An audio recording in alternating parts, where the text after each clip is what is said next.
Usucapião, o que será isso? E uma escritura? Será que eu lavro uma escritura no cartório e não preciso registrar? Vocês já ouviram falar em quem não registra não é dono? Por isso que eu trouxe aqui uma expert. Essa moça é fantástica. E ela trabalha vários registros públicos. Não, eu trabalho no oficial de registro de imóveis de Barueri. Isso. E ela entende muito de matrícula, de registro. Gente, se você tiver um contrato na mão e um dia você for despejado, como eu vou contar aqui, é porque vocês não ouviram os conselhos dela. Se apresenta. Tudo bem, doutor Carboni? Tudo bem. Fala seu nome, vamos lá. Eu sou a Mariana, eu trabalho no cartório de registro de imóveis de Barueri há mais ou menos 18 anos. E eu trabalho lá, já trabalhei no setor de certidões, já trabalhei com o público e também agora eu faço a parte de registro num setor que chama extrato. Extrato.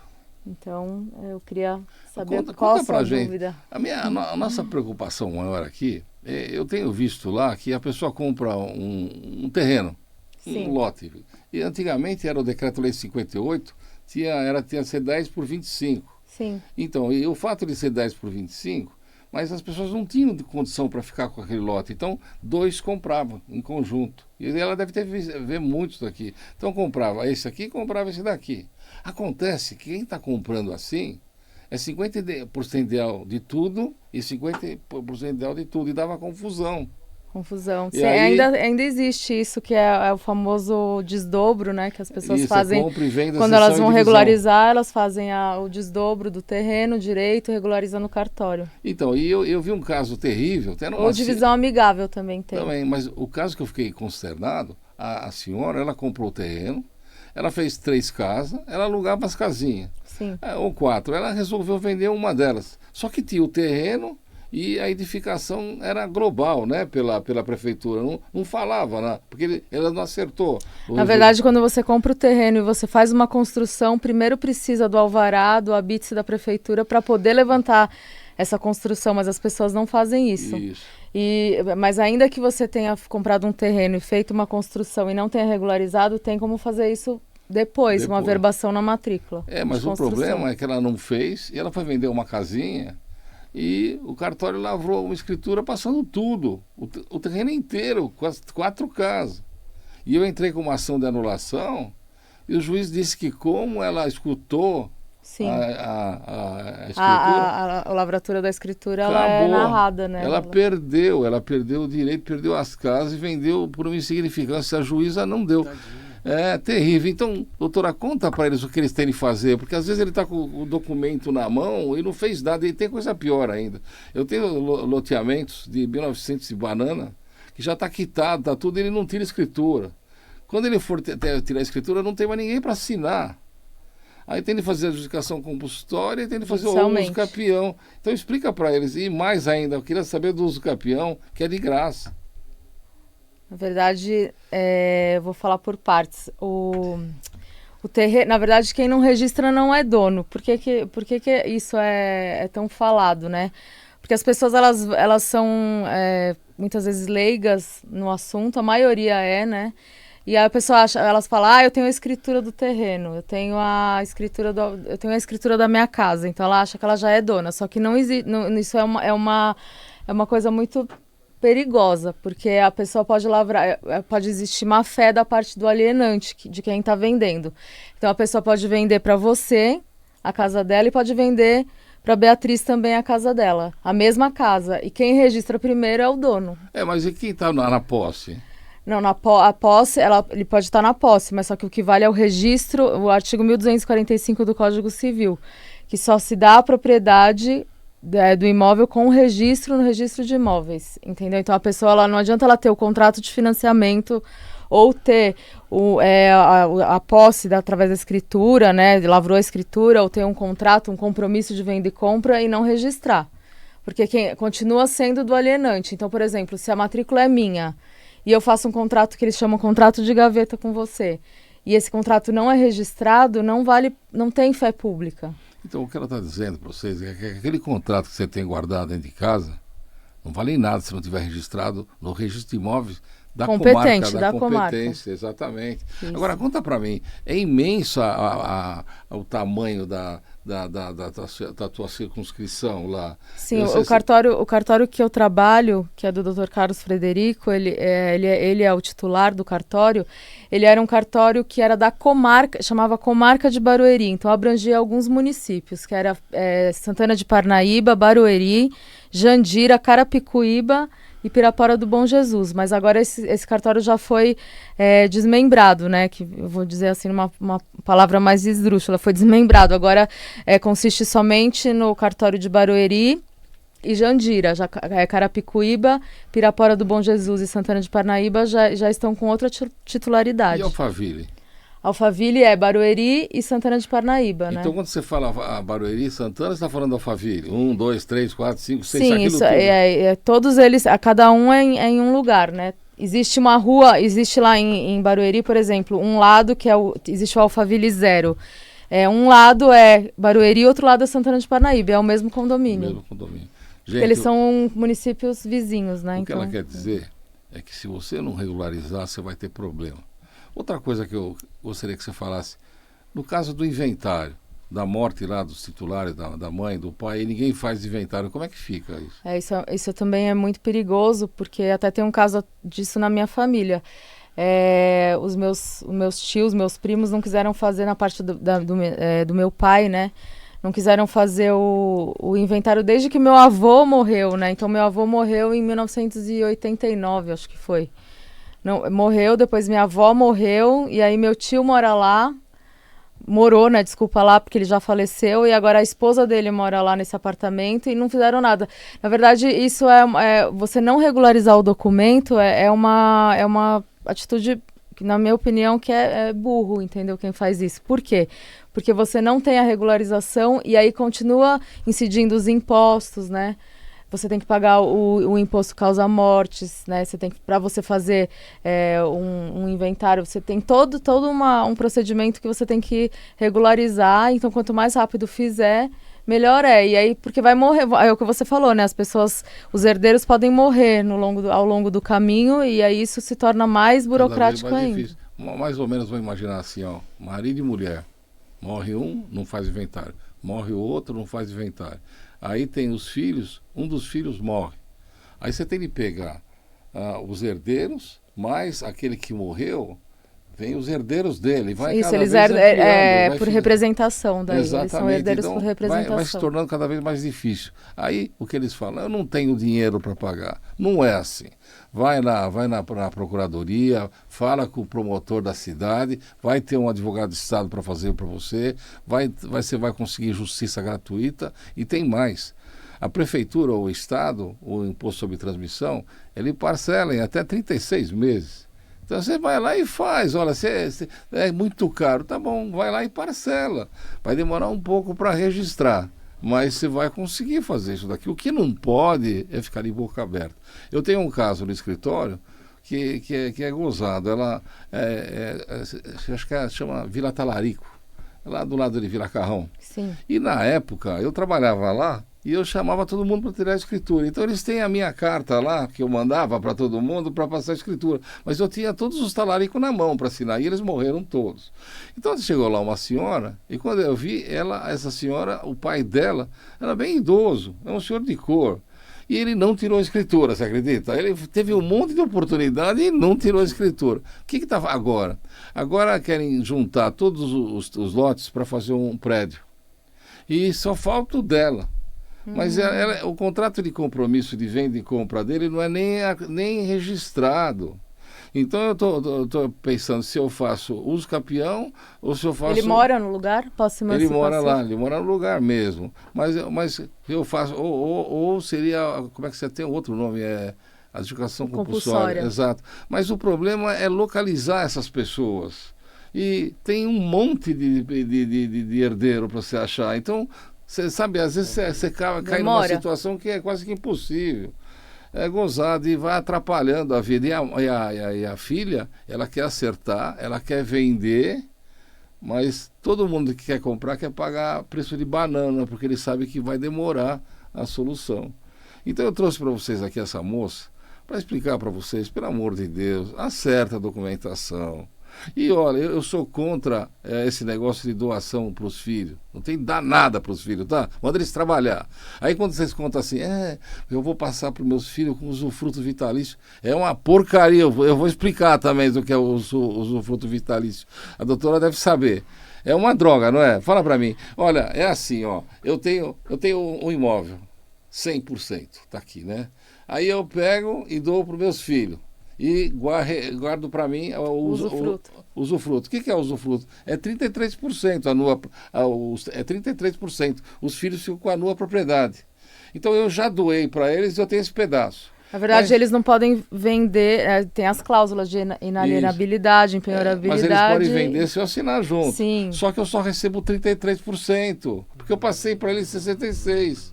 Sentiu ou não? Na verdade, o usufruto é para você, enquanto existe usufruto vitalício, que enquanto você é vivo, isso eu posso usar. Você pode usar o imóvel, morar nele, fazer o que você... Mas tem uma pegadinha aí, né? Vamos imaginar que eu estou com câncer, e aí vai custar 100 mil reais o meu tratamento aqui, e eu preciso que os filhos liberem esse imóvel para mim vender.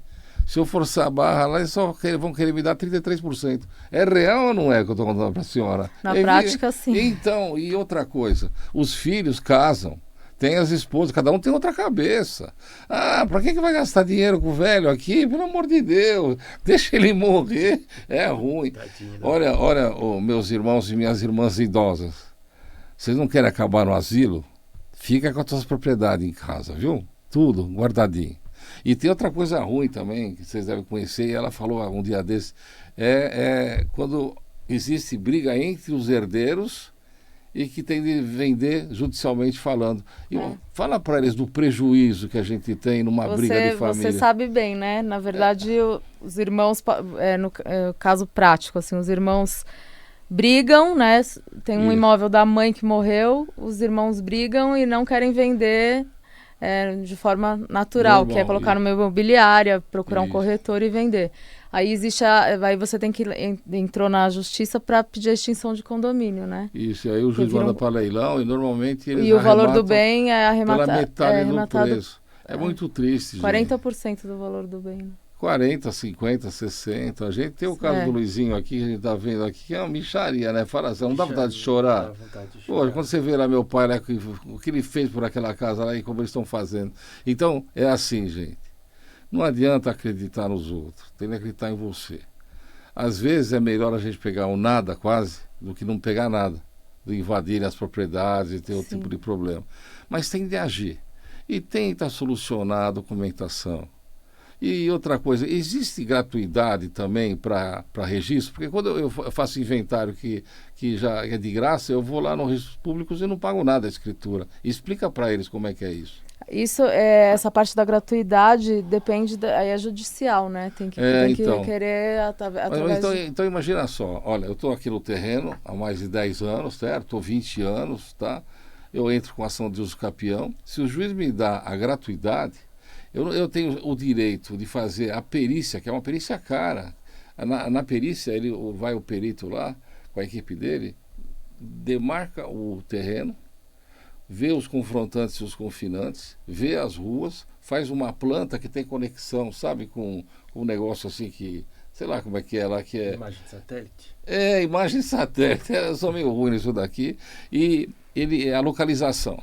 E aí vai uma ordem, não precisa tirar a escritura, a sentença é a escritura, e é de graça. É o título executivo E judicial. aí ele leva para ela, lá no cartório dela, se for da competência, ela recebe e faz de graça. Será que não está na hora de fazer isso, gente? Pelo amor de Deus. Não é normal deixar problema para os outros. Na verdade, o uso capião agora, ele pode ser feito extrajudicialmente. Explica para nós o extrajudicial. Na verdade, foi pelo artigo 1071 do Código de Processo Civil que ele inseriu o artigo 216A na Lei de Registros Públicos, que é a Lei 6.015 de 73. Então, agora, para ter maior celeridade no processo, a parte pode recorrer ao uso capião extrajudicial. Né? Então. Mas aí tem os requisitos, né? Que é a posse mansa e pacífica, o animus domini, né? Que é o animus domini? É quando a pessoa ela ela tem a intenção de ter a coisa como se fosse dela, né? Por isso o ânimos, vontade, né? Claro. Então aí tem que ter essa posse mansi pacífica por no mínimo 15 anos, aí tem as suas exceções, né? Que quando a pessoa ela tem a moradia habitual, o prazo pode cair para 10 anos. Quando tem benfeitorias no imóvel feitas, né, de ordem produtiva, também pode cair o prazo. Então, para ir para 5 anos.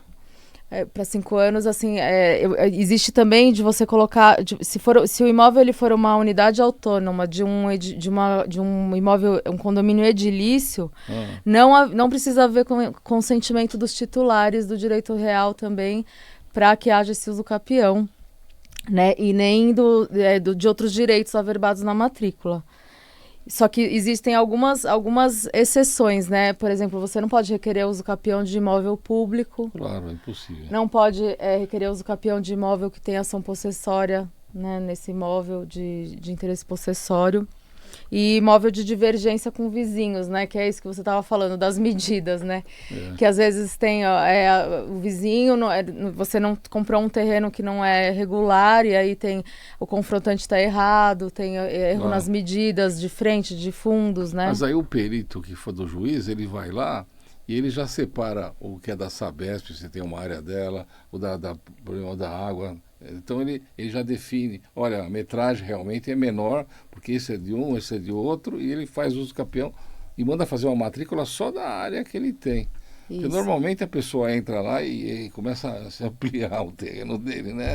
Mas uma coisa importante, assim, que é importante dizer aqui para as pessoas que estão ouvindo, o uso capião extrajudicial, ele também precisa haver uma constituição de advogado por procuração, com poderes especiais, né? Então, é procurar um advogado do Porque Estado. o advogado vai e a pessoa primeiro precisa ir no tabelião de notas do município do imóvel, localizado no município de imóvel, e aí lá o tabelião vai lavrar a ata notarial, que vai funcionar como se fosse uma sentença no judicial. Claro. E aí vai fazer esse uso capião pelo cartório, que é mais rápido, não demora anos, né? Igual demora o uso capião judicial. O que eu acho de verdade é que você tem que fazer e tem de agir. E outra coisa, não adianta ficar deixando para depois. Cada vez fica mais caro, não é verdade? Toda vez que tiver uma situação é terrível. E lá, você comprou o terreno, aí você edificou as casas, leva as plantas aprovadas, junta lá na matrícula individualiza cada imóvel, se tem 2 ou 3 propriedades.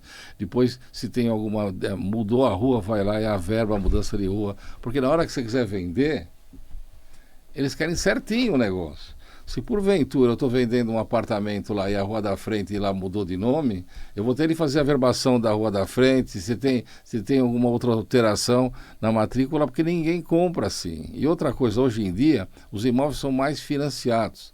E o financiamento só sai depois que é matriculado no registro de imóveis. Por isso eu imagino que deve ter uma pressa lá, a turma. Para financiamento, inclusive, tem que ter um perito, né? O perito tem que ser nomeado pelo banco que está financiando e o banco determina um perito que vai lá e faz a medição do imóvel, ver se está corretamente descrito na matrícula. Se o nome está certo da rua, se a metragem tem tudo batido. Senão não faz. Vocês estão vendo? E uma vez eu vendi um terreno e era pela Caixa Econômica. E falaram, não, em um mês você recebe. Levou 6 meses. O financiamento, os bancos, eles não são bem demorados. Às vezes você combina com o proprietário, eu vou comprar seu imóvel e eu vou financiar uma parte dele. Saiu correndo, eu não vendo nada. Porque aí demora, tem toda uma análise do banco. E o pior, vocês não sabem, você tem de ir lá no cartório, pelo amor de Deus, registra isso, porque senão não recebo. Não é assim, hein? Você não ficava no balcão lá, não ficava tonta? Na verdade, eu não fico no balcão, mas não, existem os não... escreventes que ficam. Então. E aí, mas na verdade, isso não adianta você ir lá e pedir, pelo amor de Deus, registra, porque se os documentos não tiverem, assim, regulares e tudo certinho conforme a lei, não registra. Outra coisa também que é importante saber é o seguinte, você tem lá, você está morando em algum lugar, né? Quem está alugando o imóvel não tem direito ao uso capião. Então não adianta você ficar lá 30 anos lá, que você não vai ter nunca o uso capião. Porque você está pagando aluguel. Já está na Tem lei. o direito de preferência, né? Que tem que estar no contrato de locação. Seria para adquirir, mas para fazer um uso capião você não tem. Tem que comprar o imóvel. A preferência é na compra. Sim. Não é certo? Então, agora, se você entrou lá no imóvel, que está cheio, e você está morando lá há bastante tempo, mais de 5 anos, começa a preparar a documentação, fotografa. Quando você entrou no imóvel, fotografa, lá você tem a tua filha pequenininha e tem um arbusto do lado. Depois você tira de novo daqui 5 anos, a tua filha já está maior e já tem uma árvore lá. Eu estou falando sério, é verdade, eu faço prova assim. Aí eu falo assim, ó, a pessoa mora lá há 30 anos, está aqui, ó, você vê ela casando, depois ela tudo, sabe, de idade, já com os netinhos. Então, a prova que é essencial. E, como ela falou, animus domini, a propriedade é lá, todo mundo te conhece, todo mundo sabe que você mora lá. Então, tem de fazer isso? Tem. Outra coisa, morreu os donos. Você ficou lá. É evidente que você vai fazer uso capião. Não vai dar para os outros de bobeira. Agora, gente e doutora, meus irmãos e minhas irmãs, não faz doação nenhuma para a filha. Aí você conversa mole, olha, não precisa pagar imposto, já faz a transferência agora, depois o inventário é caro. Que conversa mole. O inventário vai ser para os filhos, eles que vão pagar. Você vai se preocupar com isso? Você já fez a propriedade. E tenta se garantir também. Porque a gente não sabe o dia de amanhã. Às vezes pode ter uma oferta legal, você quer mudar de estado, você quer mudar até de país, você tem vontade de fazer alguma coisa.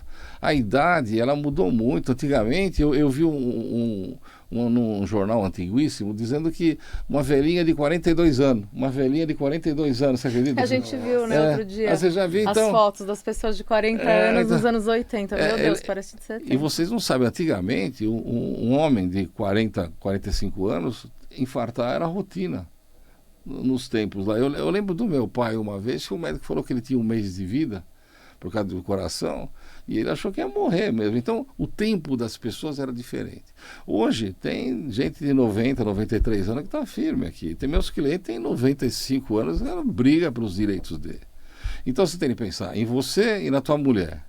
Depois em você e na tua mulher, e depois você e na tua mulher. E se você for solteiro, é só em você. Agora, filho, ótimo. Quando você morrer, você deixa para eles. Mas antes, não faça isso, não. Verdade. Eu acho, né? Eu concordo. Agora, o que você acha, Luizinho? Eu concordo. E você, Beatriz? Mas olha, doutor Carbone, uma coisa que eu queria falar, assim, até que acho que ninguém deve... Assim, ninguém não, né? Mas a maioria das pessoas não devem saber. No caso de um casamento... se morre um, às vezes tem briga dos filhos para tirar o outro da casa, né? Do apartamento. Mas existe o direito real de habitação, que é um direito do viúvo ou da viúva. De permanecer no ninguém imóvel pode até tirar morrer. a pessoa de lá, ela pode usufruir do bem e fazer o que ela quiser até morrer também. Então, porque existem as ameaças, né? O dinheiro faz as ameaças existirem. Eu vou chamar a senhora mais vezes aqui, né? Porque não vai dar tempo. Mas tem uma coisa que é o testamento cruzado que termina com isso. O testamento cruzado, qual que é o objetivo? Olha, vamos imaginar, eu sou casado, metade de cada um está aqui, tá certo? Só que tem uma coisa, tem os filhos, não tem? Tem. Então, se morre, digamos, o marido, fica só a mulher. Ela fica com 50% e os outros filhos ficam com os outros 50%. E eles começam a pressionar. Isso. Agora, se eu faço testamento cruzado, eu deixo para ela metade da metade que eu tenho e ela deixa para mim a metade da metade que eu tenho. Então eles não podem... eu fico com 75% e eles com 25%. Tem outra coisa também, as crianças são menores de idade. Você imaginou, morre o pai lá, como é que ela vai fazer para poder vender? Tem o Ministério Público, tem uma dificuldade toda. Mas se a mulher ou o marido deixar testamento cruzado, o outro fica com 75%, tem mais agilidade para poder trabalhar. Isso daí vocês têm de fazer, gente. E é barato, vai no cartório e faz. Não é no cartório dela, não. Não, é no tabelião de notas. No tabelião de notas. Olha, de verdade, o direito, esse tipo de direito é fantástico. Eu fiz mestrado na PUC e adorava, sabe? Porque é um mundo diferente que você vê e está na nossa frente. Então vocês têm que entender o seguinte, ó, o falecimento de alguém, na mesma hora já passa o direito para os herdeiros. É no mesmo momento. É mera burocracia, é mera parte administrativa que vai se fazer. Você já é dono naquele momento. Então acha como dono e trate assim. Doutora, suas considerações finais. Eu gostaria de agradecer pela Não, oportunidade, não precisa doutor agradecer, não. A Carbone. senhora vai voltar mais vezes aqui. Que mais? Atrás do teu o chefão lá, como é que é o nome Doutor Carlos Frederico? Isso, eu gostaria de ouvir Se aqui. o senhor quiser convidá-lo, eu passo o contato dele. Vai ser um prazer, viu, ter ele aqui. Aí porque, vai ser uma aula boa, hein? olha, só para vocês imaginarem, a Alphaville inteira está na mão dele e o homem entende. É uma capacidade. É um dos maiores cartórios que a gente tem aqui de influência. É fantástico. É maravilhoso o cartório mesmo. É isso aí. Muito legal. Que mais, doutora? Não, eu aconselho todo mundo a procurar os seus direitos, né? A regularizar suas propriedades e fazer o que é preciso fazer para não perder, né? Para não dar o direito a alguém, né? Simplesmente não deixar morrer. Deixa para lá, vamos levando, né? Isso aí não é uma boa decisão, né? A gente precisa ser inteligente, saber que também que só a palavra da pessoa, eu prometi te dar a minha casa. Né? Mas aí eu prometi, mas eu tenho 50 doutora, filhos. vamos deixar para a próxima, está encerrado. É um prazer ter vocês aqui, muito obrigado e até a próxima. Ângelo Carbone.